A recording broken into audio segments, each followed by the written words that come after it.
So Arturo, thank you very much for joining us this morning. As I said, you're in Los Angeles. You divide your time between, at the moment, I think, between Mexico City and Los Angeles. That's right. And you've got quite an extensive set of qualifications over the years, a BA from the Savannah College of Art and Design, an MFA in photography from the School of Visual Arts, Masters in Art History, and recently completed a PhD at Oxford. How did you get into photography in the first place, and what attracted you to photography in the first place? I wanted to be a filmmaker, and but then I've been wanting to be a filmmaker since I was around 12, 13. And so stories have always been on my mind, and different ways of telling stories, what kind of stories. Of course, those have changed a bit since I was a teenager, but along the way, I discovered photography via pop art, because I've always liked pop art very much. So my first, in my view, obviously, my first accomplished photograph was a photograph of two Coke cans, a diet one, which is silver, and a red one, but in black and white. And so I like the contrast. And my mom had that frame, and I still have it somewhere. But so what I found out is that at SCAD, which is in Savannah, Georgia, I could study both at the same time. I could double major in film and photo.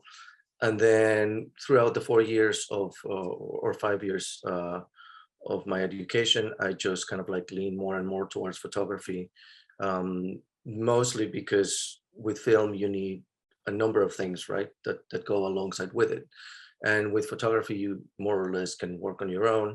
And for me, that was kind of the defining factor. And then I just started having kind of like more opportunities to show and exhibit in photography.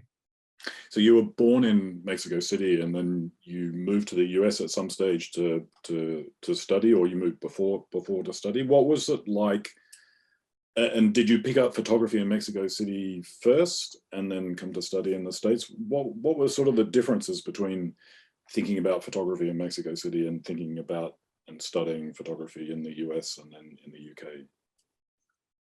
Yeah, so I'm Mexican, like 100% Mexican. Because some people think that I'm Mexican American. I just mentioned that. I grew up in Mexico City. I was born in the border, though, in Juarez. But I lived all my life in Mexico City, and it was just until I moved for college that I started living in the US. That's an interesting question that you posed, because at the beginning, I loved street photography, like the traditional kind, the Cartier-Bresson kind. And so Mexico City was, well, it didn't look like Paris, let's say, and it didn't look like New York, basically. And so it was always tough making the kinds of pictures that I wanted. And then I moved to Savannah, and that's the first kind of photography that I made over there. And it's also hard to do there because it's a small city. And so I think that was one of the first things that made me kind of like expand my horizons about photography, because it's very easy to look at those pictures and think that, oh, they're about a certain choreography of bodies and how people inhabit spaces. But of course, those are very particular kinds of spaces. So it's almost impossible to make those pictures somewhere else. So yeah, that was kind of like a learning lesson for me. Yeah. I mean, there's a lot of debate in photography about the relationship between one's identity and the images produced and the kind of representations that you end up making. I mean, how do you feel about the relationship between I mean, we could ask that question of anyone. It's not a specific question to No. you. You will have a specific answer, but you could ask that of me as well. How do you feel about the relationship between your identity and the kind of photographic work you do? What role does your identity and your identity experiences play in producing that work? Well, probably the first thing to say is that me being a foreigner in all of these places has played a huge role. Mm-hmm. And so I moved from street photography, again, of the traditional kind. And I say that because you could argue that what I do, which is photographing streets, it's street photography as well, right? But it's just not of the same kind of capturing moments and kind of like capturing the fleeting things or events that happen in everyday life. And so in Savannah, I just started photographing, the urban landscape. I kind of like very swiftly move on from street photography onto photographing doors and windows. Firstly, I have a kind of typology that it's about doors and windows, and so my identity, let's say as a Mexican, didn't necessarily play a role. But I started that first series in black and white, and then I moved on to another series about Savannah, and now I've combined both series. And that one was in color. And so when I started photographing in color, that's when I started paying more attention to signs on the urban landscape. And inevitably, a lot of those signs are political, flags, handwritten signs, political placards, things like that. And so when that happened, I think that for me, that was something that really made me aware of my position as a foreigner in the US, particularly in the Bush years. So my identity played more of a role in terms of, what rights do I have to represent, let's say, the politics of a place which is not my own. And how do you think about, I mean, because the position of the outsider is in literature and in art generally is also kind of an interesting one. Sometimes praised, as it were, and sometimes valued for a different perspective, but also sometimes criticized. And I think probably within documentary photography in recent years, more criticized, the idea of this person who goes very briefly to a place, records it, and then leaves, brings their preconceptions, perhaps. I mean, how do you think about your position as an outsider and what sort of advantages does it give you? What sort of disadvantages does it have with it? So I tend to photograph the places where I live because it's a way for me to engage with them, to explore them, to try to understand them better. I don't go to places to photograph them. And I would say that, one of the ways in which I have rationalized this for myself is like this long literary tradition of people writing about other places, which obviously happened before photography. And with varying degrees of, I don't know, many things, embeddedness, sensibility, success, right? But in my particular case, I always think of D.H. Lawrence going to Mexico and then writing, a couple of novels or novels like Under the Volcano, things like that, that try to capture something about Mexico. These are both examples are modernist novels. They try to capture something about Mexico, but obviously they also said a lot about the foreigner in Mexico. And you could argue that they're very flawed projects in one sense, but they're also very interesting novels in another sense. And so, yeah, they're problematic, as people would say, but I also find them interesting. A foreigner's perspective, I think it's always interesting because it comes with a different kind of preconceptions. Like we all have preconceptions, right? And people from the locals also have preconceptions. They're just of a different kind. And so, yeah, I'm sure some of my preconceptions and of course my subjectivity is kind of like embedded in the photographs that I make of a place. Yeah, I agree. I don't think we should assume, I mean, a truth or the truth is not located in an outside perspective, but conversely, it's not automatically located in the inside perspective either. And right. There is sometimes this sense that the local is the one who contains the truth and the only truth, and is the only person that can have the perspective on that. But everyone has their perspective. We're engaged in representations in all these things, locals and the indigenous as well, different ones, different values, different perspectives, and so on. But I think this is a really significant theme in your work, and we'll come on to that in relationship to kind of Oxford and Brexit and so on, because that's something that given the nature of that political circumstance you were working in the UK, when immigration and the relationship to the outside and certain forms of xenophobia, etc., were very significant. We'll talk a bit about more that shortly. But you have an exhibition at the moment in Savannah called Urban Visions. Can you talk a little bit about that? Yeah, so it brings together 3 bodies of work, a few pictures from that first series about Savannah in color, and then a series that I did in London in 2013-14 called Circling the Square, which is also, it utilizes the concept of psychogeography, which I'll describe in a second, to make photographs of my experience of London. And then the third series is the Oxford one, A Certain Logic of Expectations. And so it's a smallish gallery, and so there's a selection of these 3 projects, all in color, and kind of like overall talking about a subjective experience of cities. And that is, for you, kind of the major theme that you're working with, the idea of the narratives and the counter narratives of the city. Can you say a little bit about what you mean by narrative here, and how it relates to kind of photographing urban and city spaces? Yes, narrative is a dangerous and complicated word when it comes to photography, because telling a story visually without text or without sound is very different, right, from novels and films. And so what constitutes a story, and some of the basic tenets of storytelling, like the structure and let's say how it fits within certain models of storytelling, all of those things are not exactly the same, right? And so I try to use narrative instead of story, in that a sequence of images tells you something, but it's not necessarily with the same expectations as a traditional story, right? The structures are different, and the way that they develop on our mind is different. But nevertheless, they do tell you something, because the accumulation of images ends up being more than just the ability to say something with a single image.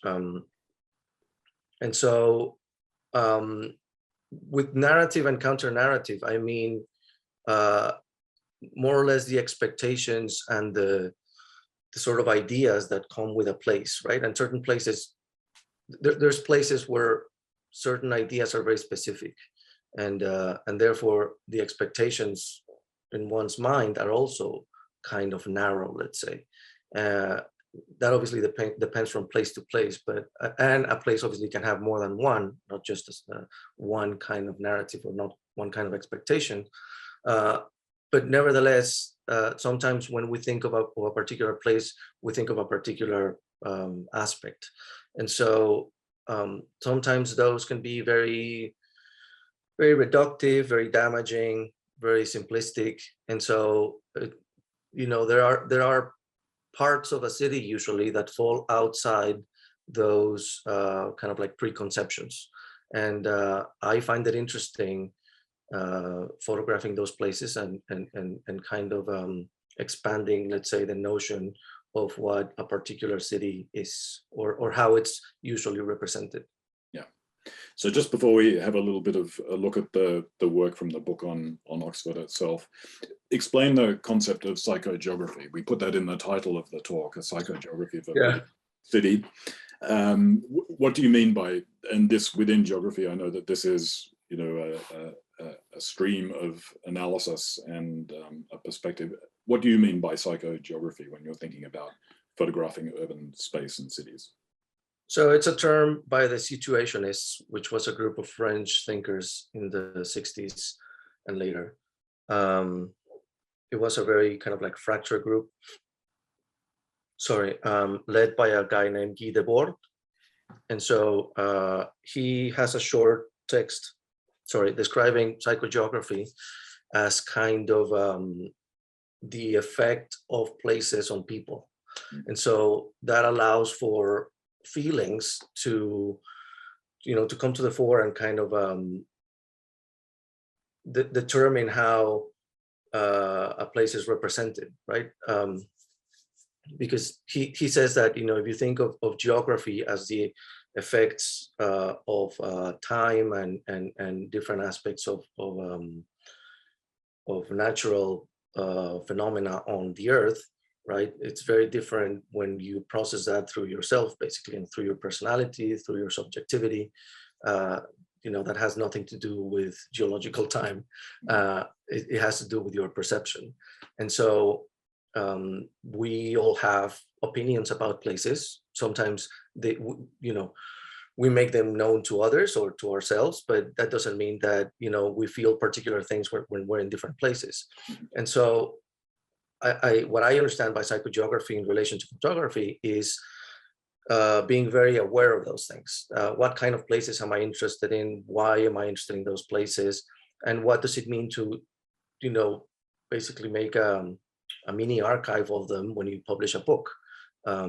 So it's about selecting certain kinds of spaces and what they say, in terms of history, economy, aesthetics, taste, all of those things. Yeah. So let's have a look at some of the work in your book, A Certain Logic Expectations. So I will share the screen, and you can tell me when to proceed or to stop at any point as we go through some of the pages. So let me just do that.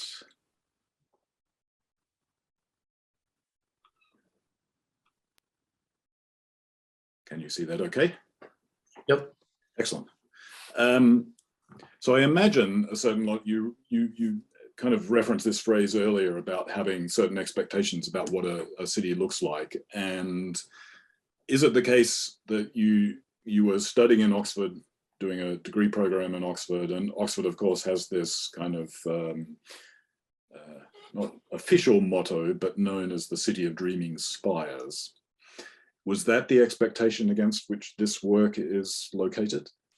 That's absolutely right. So I should mention that I was doing a practice-based PhD at the University of Oxford. The name of the faculty is the Ruskin School of Art. And this was one of the two projects that I did as part of my degree. And the general, let's say, inquiry was the relationship between text and image. So I'm interested in how text can be used not to make a photograph or an image redundant, right? As often happens in, let's say, newspaper captions, right? They just explain sometimes some of the things that one can see by oneself. But by bringing something else to the table, in this case, the texts are fragments and that talk about my experience of Oxford and about different aspects of the city. But yeah, even though a lot of them are based on my experiences, they all relate to place, or I tried as best as I could, making them relate to certain spatial aspect of Oxford. So I may comment on a historical aspect or again, an experience that I had. I try to be a bit funny and not too serious because usually with projects of this kind, like hyper intellectuality takes over, and then the texts become like very pompous. So I did my best to try not to do that. So the experiences related are of different kinds. Yes, I think that if people get a chance to see the book and so on, I mean, the text is actually an extraordinary part of it. It's quite poetic, it's quite light in places, you say. It's very funny, ruminating on some conversations and fragments that you pick up from people or experiences you have in that. It's definitely not in, international art English, the text of the catalogue, which is a very good thing. That's high praise, because Thanks. the description itself is quite, this is where I think the psychogeography comes out. It's quite, you can read theoretical points into it, but it's reflecting on particular conversations and so on. But one of the things I observe about the photos, and we'll see as we keep going through, is first of all, there are no dreaming spires whatsoever, of course. So the vision of Oxford that you're working against is not represented here, and the representation of Oxford that you're presenting is completely counter to that through this sort of thing. And the landscape and the urban landscape is devoid of people. I don't think there's a single person in the photographs themselves. Is that correct? And obviously that looks like a very conscious choice. What was the thinking there? Yeah, so I always explain it in the sense that it's not that I'm not interested in people. I'm obviously interested in people and the effects that they have on the landscape and the traces they leave on the landscape and how they utilize these spaces, right? But often, if you put a person in a photograph, and particularly in a landscape photograph, the photograph becomes about that person, even if it's clear that it's not necessarily a portrait, right?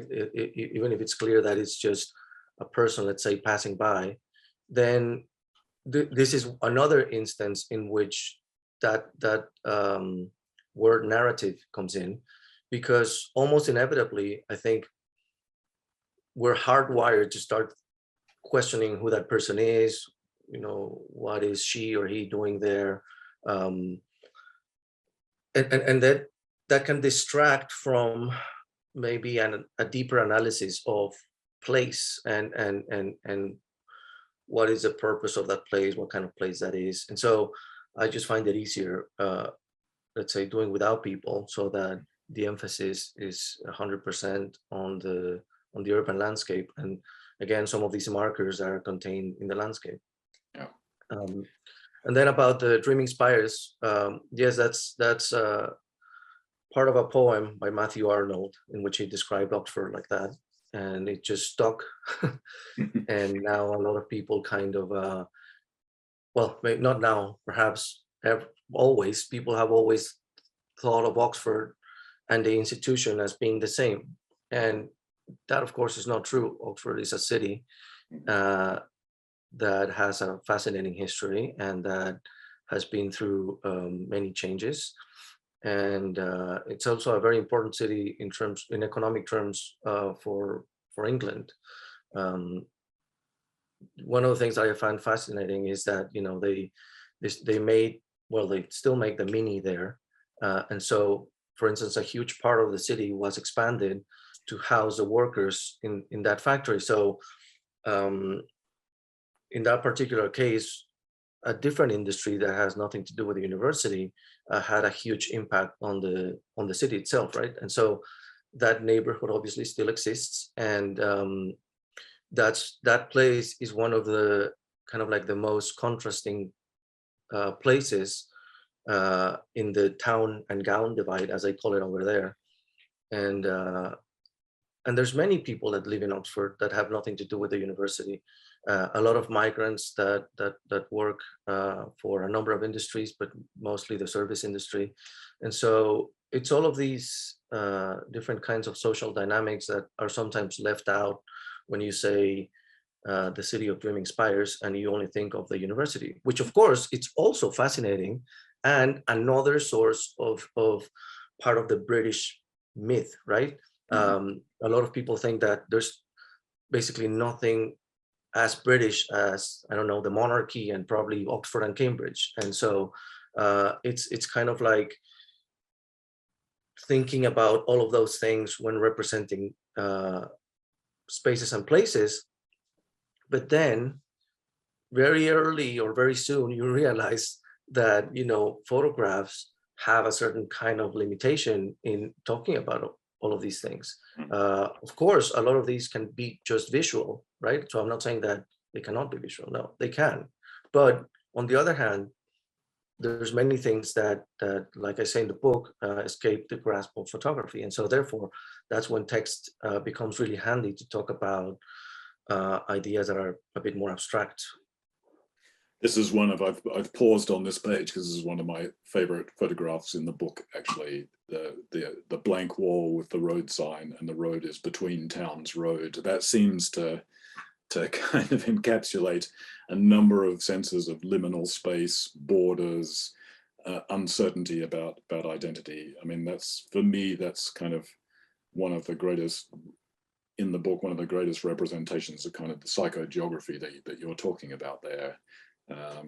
Something quite uncertain about Oxford coming out in that particular photograph.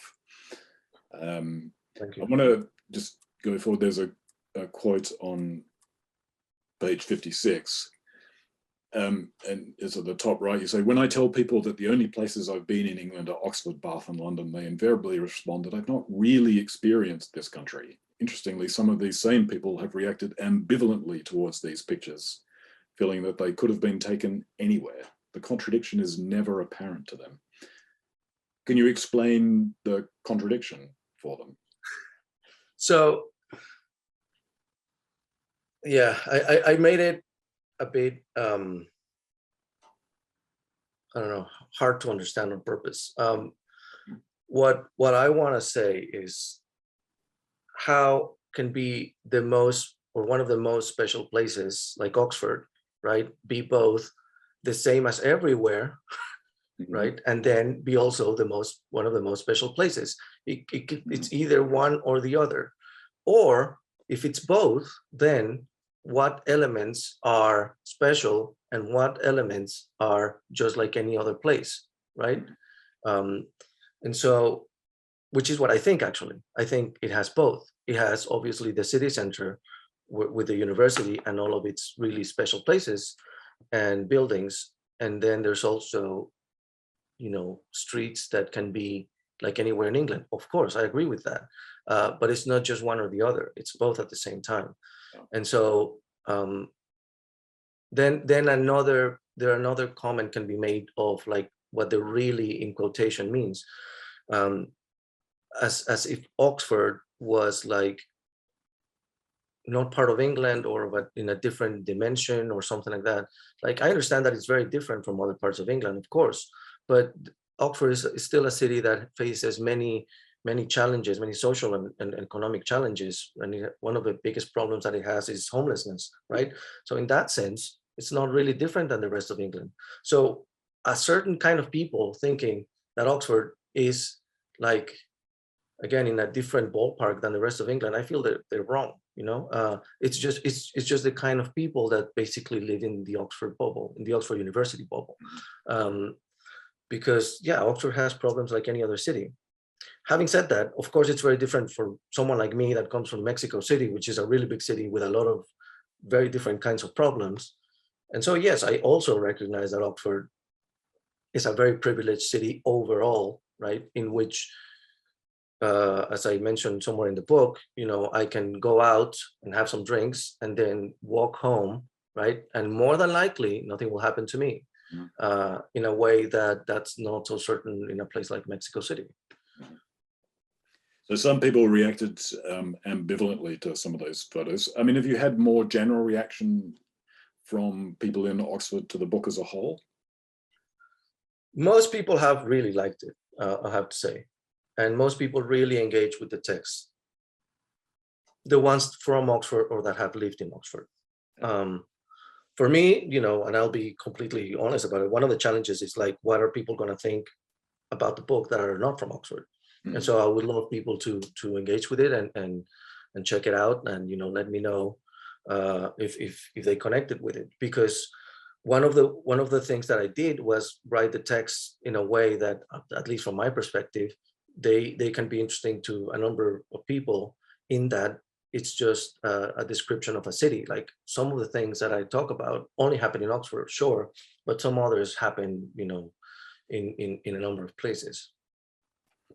And so I'll also explain something about the images. The square ones are of places of the university, right? Just not the typical ones, but they are university places, university buildings.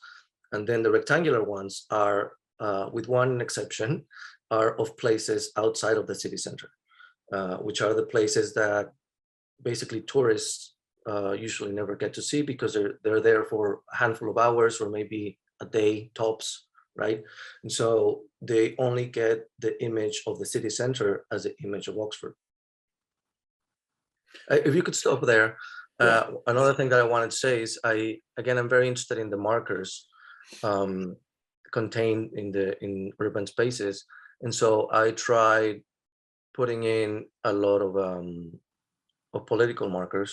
So that's the anarchy sign and the anarchist sign.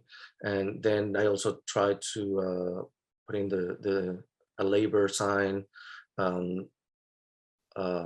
There's a social democrat sign somewhere there. Yeah. There's also the East Oxford Conservative Center, which is a weird place in Oxford because I think just from my limited experience, but I saw many like migrant communities renting it. And so it's not necessarily the kind of people that you would think use that center or the kind of people that, Priti Patel likes. So it was weird that they use the conservative club as their place of reunion, but all of these social contradictions happen. And that's why the reality is so complex to represent sometimes. Yeah. I mean, one of the fascinating things about this project is kind of the political context in which you're making these images and putting this narrative together.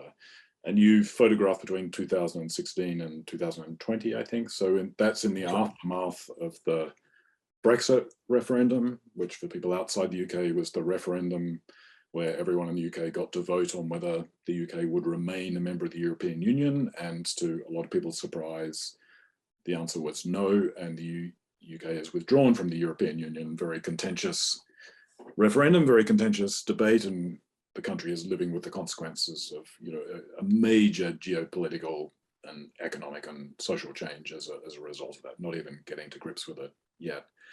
How did that Brexit context impact and frame the work that you were doing, directly or indirectly? Yeah, it was like a how do you call it? What's the expression? Like a bucket of cold water, or however you say it. Because I think it shaped the project from the beginning. I got to Oxford in late 2015, which at the start of the academic year, and then in early 2016 was the result of the referendum. And so I just realized that, how fractured the society was. And so that inspired me to capture some of those contradictions in the urban landscape. And I think that just made the work more political. My challenge in particular in the text was how to talk about some of those things in a lively manner and not necessarily so preachy. But obviously, I'm a leftist, and my convictions are easy to spot on in the text. But on the other hand, I didn't want to make it like a political pamphlet.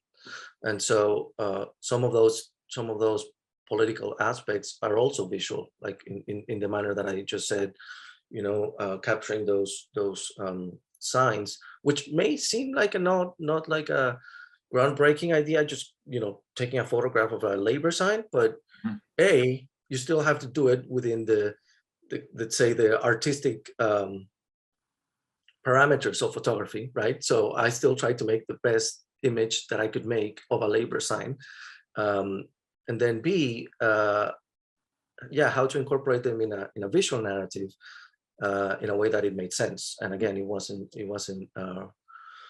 proselytizing. Yeah.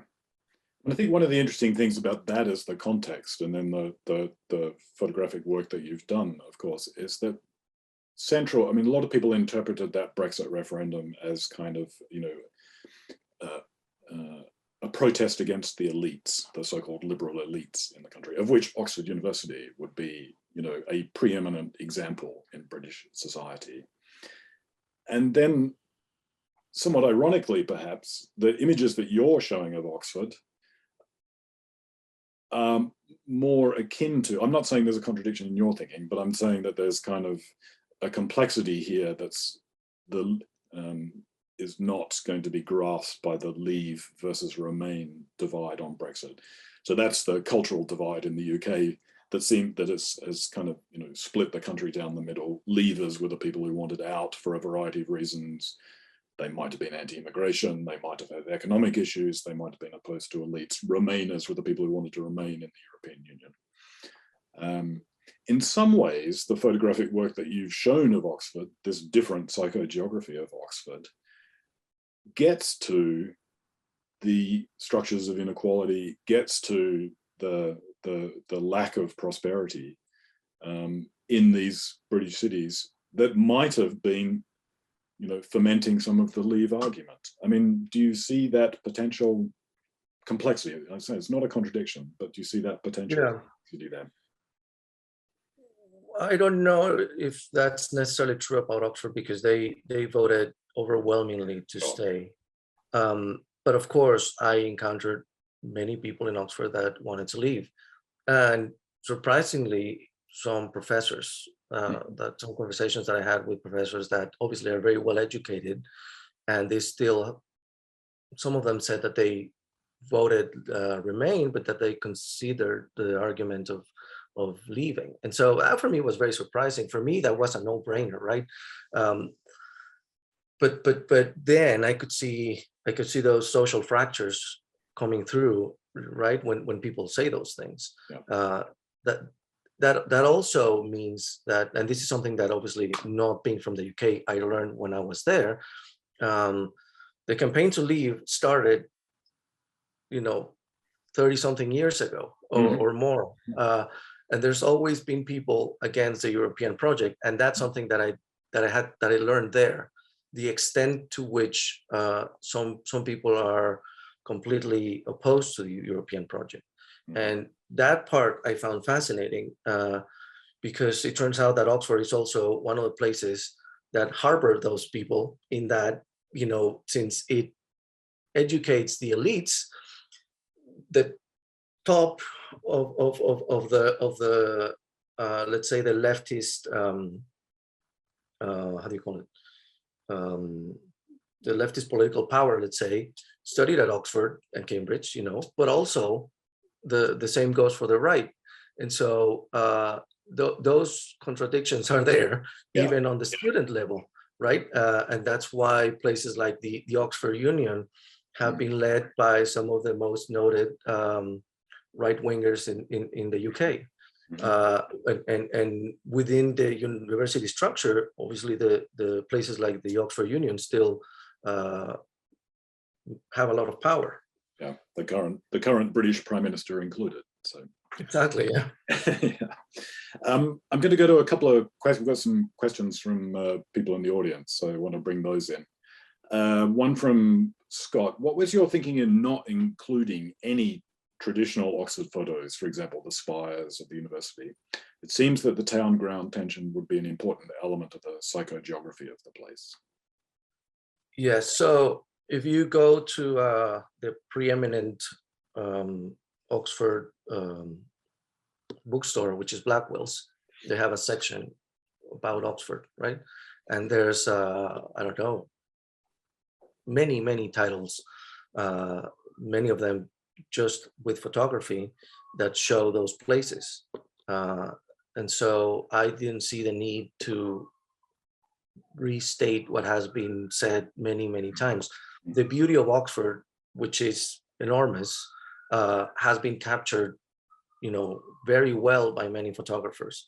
And so there's a picture in the book that shows the Bodleian Library, but there's been work done on the Bodleian Library. And so you see a couple of containers, right? And if you've been to Oxford, you might spot that it's the Bodleian. If you don't, it just looks like a pretty building. But that was my way of showing some of these places. without showing him in the way that is expected. So again, going against the expectations, particularly of the tourist gaze, which is something that I'm very interested in, because obviously globalization has made traveling much more easy or easier, and so therefore we all come to these places with tourist eyes, and that just leaves out a huge amount of interesting things in the cities that we visit, or at least that's often the case. So yeah, I wanted to include some of these places, just again not in the way that it's expected. In the pages that you show, there's also a wall and kind of like a red mark, and that it's from a wall in UNIF, one of the colleges, one of the oldest colleges in Oxford. And so, yeah, the university is there, again, just not in the traditional way. Yeah. A question from Ari about the relationship between the images and the text. And they're wondering if your body of work kind of is it showing that photography is, or I've got to translate a bit, is or is not essentially a way to illustrate the words? Do you see what is it, a relationship of illustration, or is it a different relationship between the image of the words? And therefore, is the use of words kind of necessary or exposing a limitation in the medium of photography itself? Right. I think it's the latter. I think both mediums are used in a way that they expose the other's limitation, right? Because there's also a limit to what you can say verbally or textually. And so sometimes, that old phrase of like an image is worth 1,000 words. Of course, that's true sometimes. Mm-hmm. There's also concepts that are abstract concepts that would be very hard to visualize, or very limiting to visualize with just one image, right? Philosophical concepts that, let's say, you would need 1,000 images to visualize. So it goes both ways. So yeah, my intention was just to make them go in parallel ways, right? So that they didn't become redundant again, or explained each other. And one of the ways in which I settled early on is to make these fragments that, of course, overall are related, but they're not, sequential, and they're not, they're cumulative. They're not necessarily interrelated, as in a novel, or as in an epic poem. Right. Arki has a question also about the writing, and he says, amazing work, Arturo. As a photographer, I'm comfortable with the visual, but writing terrifies me. Any advice on how one can learn to write text that captures your narrative, or I guess becomes part of your narrative? Did you always write? Did you see yourself as a writer as well as a photographer, or like Arki, did you have to overcome a fear of writing to work alongside imagery? A little bit of both. I've always wanted to be a writer, so writing has always been part of, like, let's say, my artistic project, and it will continue to be, let's say, even more. And my next photo book is the one that I'm working on right now, also includes writing. So I've always been interested in writing, but it was a bit terrifying, or still is, publishing something about a place and a culture that is not my own. And so there's always that feeling of, like, what's going to happen?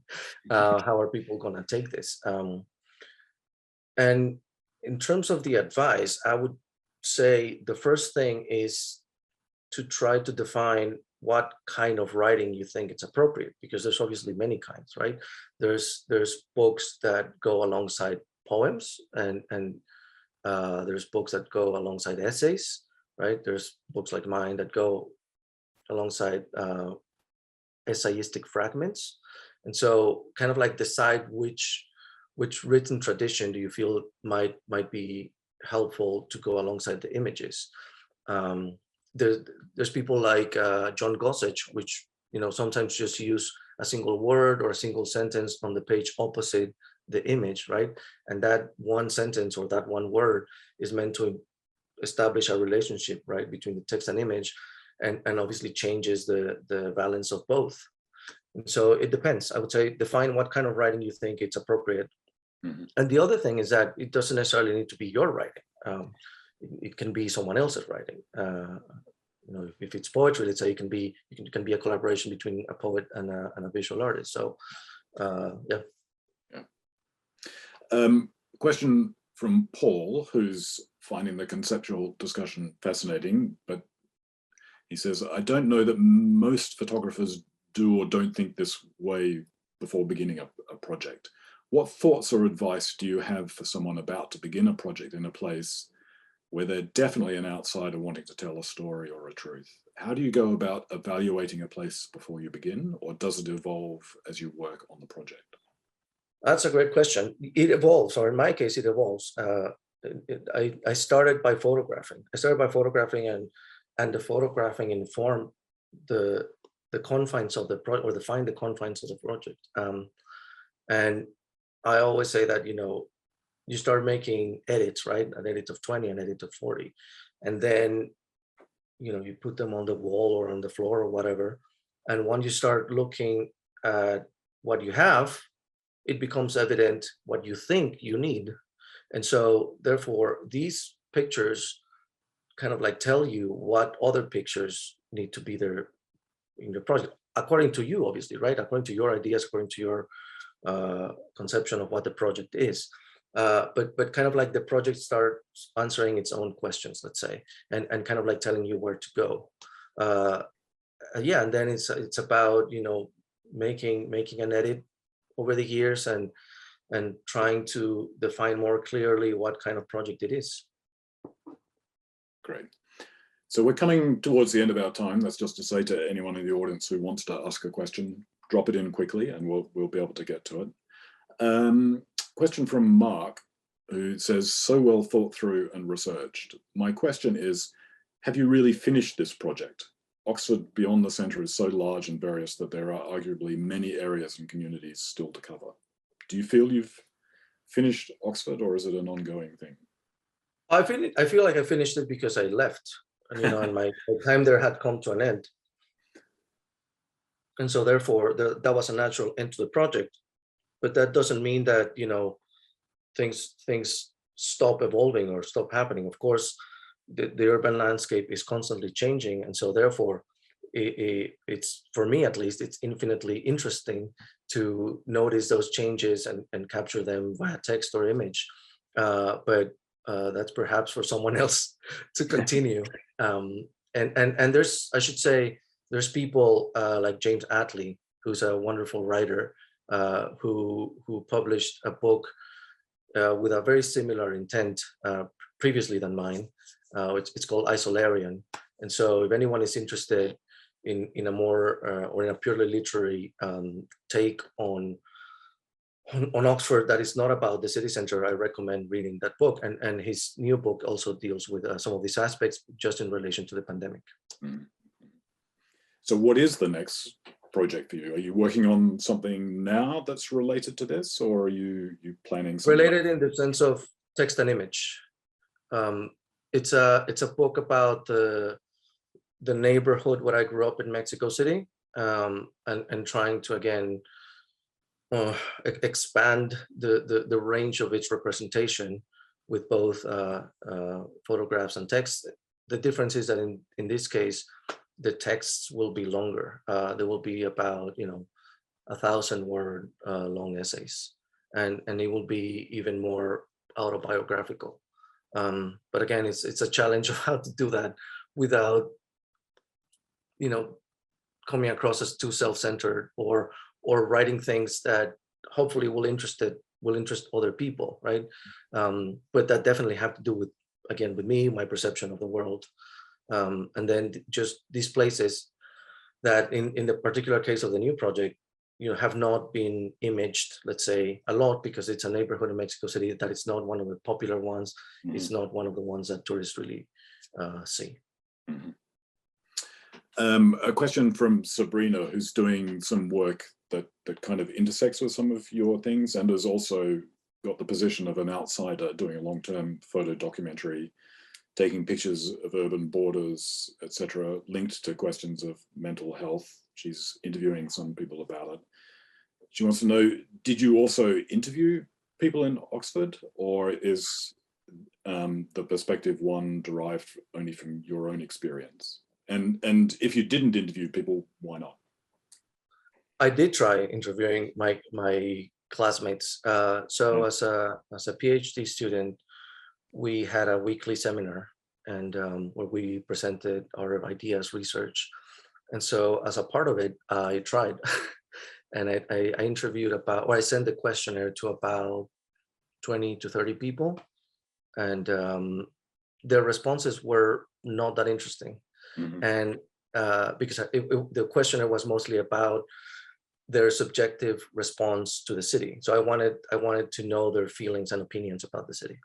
And so what was very evident is that half of them hadn't thought about any of these things. And kind of like didn't really want to, and some you could tell that they were not very comfortable, telling them to me. And so some of the, only like 2 or 3 texts from the book ended up being reworkings of the answers of that questionnaire. But mostly it was not a fruitful experiment. Mm-hmm.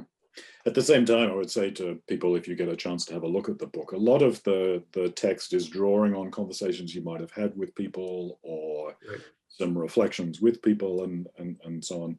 So I'm going to read one that's quite long. It's one of my favorite ones in the book, because it's you say, I quickly become friends with a British Brazilian guy who's a great wingman when drunk.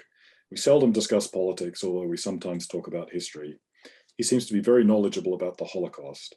He messages me the morning after the Brexit referendum to celebrate the result, which makes me realize that I don't know him well enough. We argue for hours via text messages. His arguments borrow anti-fascist expressions that he spins around against Remainers. The conversation goes nowhere, and we fall out after that. Our friendship does not survive our ideological differences. I sometimes see him at the half moon, but we've not spoken since. I thought that was a fascinating encounter. That sometimes when you ask people questions, you may not want to know what the answer is. To some of them. But I think that's an example that, this is more than just a subjective personal opinion. I think that that's also not a way to understand this kind of work. These text fragments are themselves reporting on social exchanges and social interactions, I think. Do you think that would be a fair description? Yes, absolutely. So yes, I'm interested in, what other people say, what other people do. And so in many ways, it is working like a camera, but it's just a written description, right?